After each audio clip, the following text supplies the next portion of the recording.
Meni je to jedan poseban okus, nema mi veze ni s ribom, ali ni baš ni s ostalim školjkama.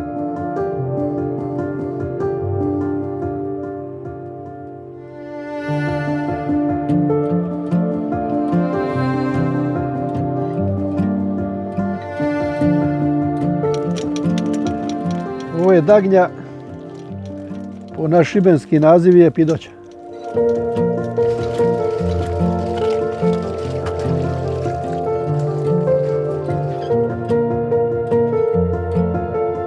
Dagnje uglavnom ovdje uspijevaju bolje nego na drugim mjestima jer je počata je voda, puna planktona.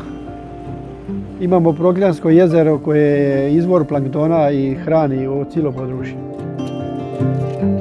Krka je jako bitna jer svugdje gdje je priljev slatke vode stvara se ogromne količine fitoplanktona koje pogoduju rastu školjaka.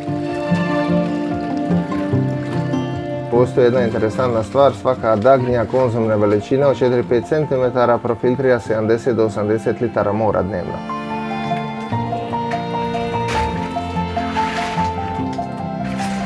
Od ove do ove je proces od 10 mjeseci do godine dana. To je jedan proces gdje uvijek ima posla, svaki dan. Sađenje, presađivanje, čišćenje. Ako se zanemari jedna od tih stvari, nemamo ovakvu pidoću. Trebali bi još više konzumirati, jer to je jedna zdrava namirnica. Imamo vodu A kategorije, ide direkt iz mora na tržnicu. Monitoring se stalno radi, kontrolira se kvaliteta vode.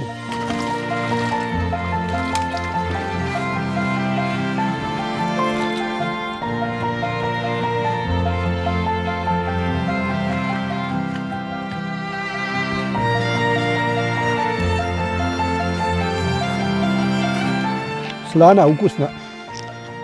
Puna minerala, cinka, proteina, Joda. nikad nije dosta. Sve ćemo i pojesti. Pidoće su jako jednostavne za spremiti. Staviš ih u teću, malo maslinovog ulja, bilog vina po želji, ko voli luka, petrusimena i to je to. Gledaš dok se ne otvore i nema šta slađe. Može se spremiti na mali milion načina. Može se spremiti juha, pohat, marinirat. Meni je, na primjer, jedna od najdražih jela samo na latu, lešo i maslinovo ulje. Malo limuna ko voli, tako da kad je nešto ukusno ne treba dodavati puno dodataka. Pidoća je jedna od najizvornijih šibenskih namirnica.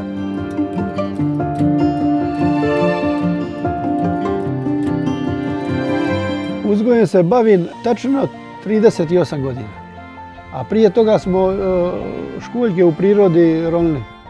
Moj otac je ronio školjke i ja sam ronio i onda smo počeli sa uzgojem. On nastavlja, ja idem u penziju, u mirovinu, ali neću nikad mirovati.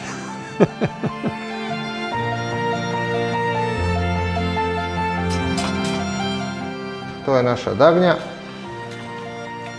I to je naša razglednica iz Dalmacije, iz Šibensko-kninske županije.